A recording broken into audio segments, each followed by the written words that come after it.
6 p.m. on WHNO TV 20. He was inducted into the Pro Football Hall of Fame in 2010 after being inducted into the New Orleans Saints Hall of Fame. He's also a member of the All-State Sugar Bowl Greater New Orleans Sports Hall of Fame and the Louisiana Sports Hall of Fame. He was a 6-time Pro Bowl participant, named All-Pro 4 times in his 13-year career with the Saints. He went on to win a Super Bowl as a member of the 49ers. He totaled 128 career sacks, one of the all-time leaders in NFL history.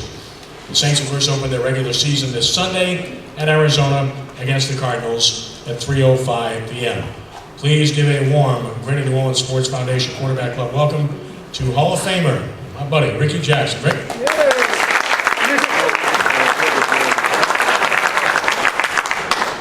Thank you for inviting me, Ken. I tell you what, every year, man, Ken get me, and he try to make sure I get in early because late, it's hard to get me in late in the season. But I thank God for being here today.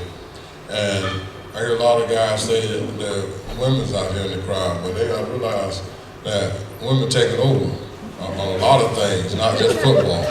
But to see the coach, coaching for Arizona, that was great to see a lady out there being able to coach with the guys. And seeing the referee have a lady out there coaching, I mean, they just as much part of the game as the guys. They just don't play. But I mean, I think that they spend a whole lot of money. I mean, if you look at the women, how they go to the game dressed with all the Drew Brees stuff, I mean, they way more than the guys. So I think they spend more money than the guys do. Guys, a lot of guys get lazy. They don't want to wear another guy's jersey and stuff, but women don't mind. So I take my hat off to them. I'll be glad to see them. But I've been watching the high school football around here for a long time. I think we've got some great high school. And I go on Friday night to check high school out a lot. And looking at the college, I'm a LSU, Tulane. I mean, I look at the local team because I'm here in New Orleans. I've been here since '81. And I always pay attention to what the local team is doing. And I think that LSU got a great team this year. They got a lot of great young guys. And I really think that I don't think Mississippi State is as strong as they've been, so I kind of feel like LSU got a good chance to win that ball game. Tulane having a rough time right now. I mean, it's just that simple. They got some tough games they playing, and the schools that they playing is pretty good, so they got to pick it up a notch to all of the beat these teams that they playing, but they're on the right direction. It's just out there they got to get some recruits, local guys. I see LSU say how they got so many guys on defense from New Orleans and on offense from New Orleans, and some of those guys, if Tulane can get some of those guys to stay home, that'll be a lot better. And that's the thing. Guys want to go to the top schools and play for the top schools because they're looking at their future for the NFL. So that's why a lot of guys, like me, I left from my home state. I was in West Palm Beach. I left and went to the University of Pittsburgh because Tony Dawson was undefeated on TV every week, winning all the games. And if you're the best in the world, you want to go play with the best. So that's why a lot of them guys, they're going to LSU and Alabama trying to make sure they go to the next level. But Tulane is a small school. They got a lot of doctors and lawyers, so a lot of them will go to Tulane. Well, I know a lot of y'all, the Saints. I've been looking at the Saints for 4 preseason games now. And what I've seen from the Saints is the offense, when they get out there, ain't nobody been able to stop them. On Drew Brees quarterback. I don't pay no attention to the other guy. I mean, because, that's not the guys you're looking to be in. You're looking for the first unit. And I think if the offensive line stay healthy, the Saints can score 25, 30 points a game. So I don't know if the defense is going to give up 30 points a game, but it look like to me the only way of doing it, but I hope they don't. I hope they wake up some kind of way. And I look at now they brought Allen back to help Rob Ryan out, and I don't see where it's making that much of a difference, but that's the only thing I worry about the Saints is the defense. Because I think Coach Payton and Drew Brees, they'll do enough job to get their 20 points, 30 points. But if the defense can't stop nobody, they're going to make it tough on the whole team. Special team pretty good, got a good kicker, got a good punter. So I really like the special team over there, but the only thing I've been concerned about is the defense. And I don't see where.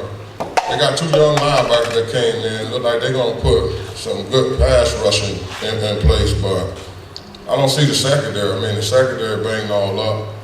And I think that those 4 guys from LSU, I think that they can fit in and play with the Saints, because I mean I see that they got a lot of speed and they're pretty good. I look at Alabama last week, so there's a lot of young guys out there playing secondary well, but I mean I don't see the Saints secondary being as well right now. They got to get a lot better, and they need some speed back there too. You know what I mean?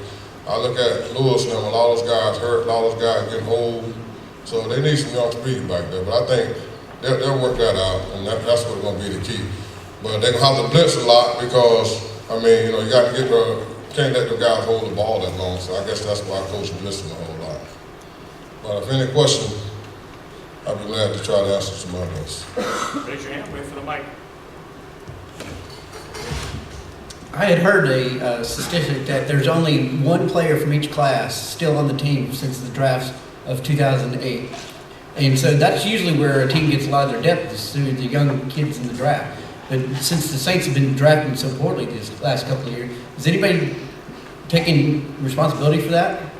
Well, I mean, you know, just like the guy that drafted last year in the second round, Baptiste, and I looked at him, you know, when you go to small schools and get some of these guys, you know, you think that they're going to be able to play, but a lot of time when the lights come on, that's why give me a guy from a bigger school, because if a guy plays from the 100,000 every weekend, you know what I mean, he can handle during the Sunday game. But a lot of times you get guys who play for smaller schools, you have to more get those guys that free agent or high draft choice, because just because they're doing good with the small boys don't mean that when they get with the big boy that they can handle the pressure. So that's what I see a lot right now. Raise your hand.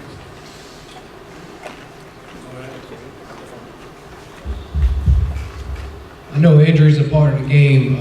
Everybody sitting there, Jarvisburg, got big money. Not just him, I'm sure he's injured, but talk about during training camp how guys missing for a month, not on the field. I know he's probably watching film, and you know, Publius comes out, he's not on it. A guy like C.J. Spiller has been away from the team for 2 weeks, 4 weeks. What's the chance of him playing the first few weeks of the season?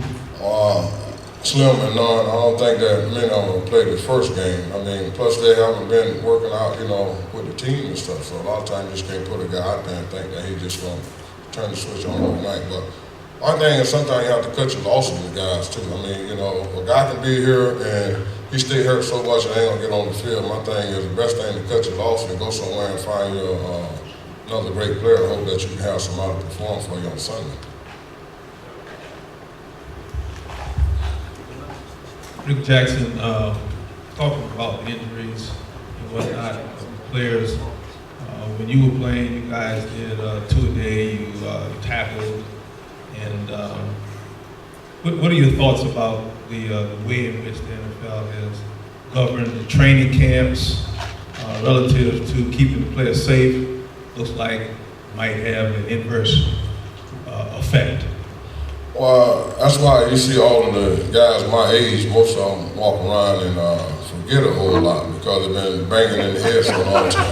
They had so many concussions, they don't know where that. I remember one game I played, and me and Walter Payton hit the whole halftime. I stayed sleeping out of it the whole halftime. Came back in the third quarter, got back on the field. I didn't know nothing but going forward, you know what I mean? So a lot of guys back in my days, they played a lot of times when they got knocked out and stuff, they shouldn't have came back and played. So I think now, take 2 preseason games should be enough for these guys now, and whatever the owner want to charge for the other 2 games that they don't play, let them charge and make the money up, you know, during the schedule. But they don't need all that hit now, you know what I mean? What they need to do is get out there and play football. They already got the game to where, you know, the Chili's can get out there and play. They ain't really hitting nobody. I mean, you know, every time now you hit somebody in the head, there's a penalty. I mean, you can't slap a quarterback. I see guys now, they go by and wave at a quarterback face and they throw a flag and stuff. So it ain't like you can really, you know, bang nobody. When I played, you know, we was trying to kill each other. But now, I mean, it's like flag football. So I think that they need to really, you know, I see so many guys getting hurt in the 3rd or 4th preseason game when they don't even need that. That's why a lot of teams, they're not going to let their star players play that 4th game anyhow. So, I mean, they just getting free money, so you might as well add it to the ticket and, you know, keep somebody from getting hurt. A lot of guys getting hurt that they don't want on the team. They got to keep these guys around the training room and all that.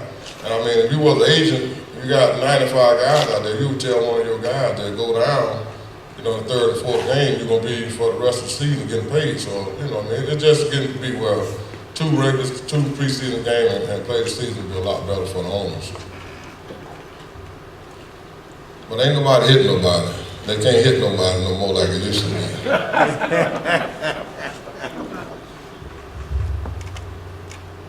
When you were with the Saints, what was your favorite year, or at least favorite time, when you played with the Saints during that era? Well, we had made the first playoff in Saints history, and I think that was the best time for me because I was trying to go to Super Bowl. I came here to go to Super Bowl because at University of Pittsburgh, we always won all our games and stuff, so I was used to win. I didn't like to lose. And we had 4 great linebackers. I mean, all of us to make the Pro Bowl together, you ain't never see that again. I mean, and being voted as the best group in the history of NFL, all that kind of meant a whole lot to me. Just playing in the Superdome, man, I mean, I know that was the best place to play. I mean, I don't care who came there, they weren't going to be able to hear the snap count and all that, and the crowd knows it's going to be so loud, so the defense is going to get a chance to have a great day. So, you know, I really enjoyed it. But the first playoff team, that was the best time for me, trying to make the Super Bowl. Do you think Martin Anderson will get inducted to the Hall of Fame? I don't know why he ain't got in the first go round. I mean, what Martin did, 20-something years, 24 years like he did. I mean, ain't no kicker never been. I look at that kicker from Minnesota every time I see him and stuff. I mean, I was glad that Rickey got in. He deserved it. I mean, the way he punted the ball, but nobody kicked the ball like Martin Anderson. So if you're going to have a kick in there, you know, it's just like, you know, playing for the Saints. You know, you can look at my stats and Lawrence Taylor's stats. They took me like 9 years to get in, but those guys get in the first round. So Martin to get in, they can't hold him out. He's been too great.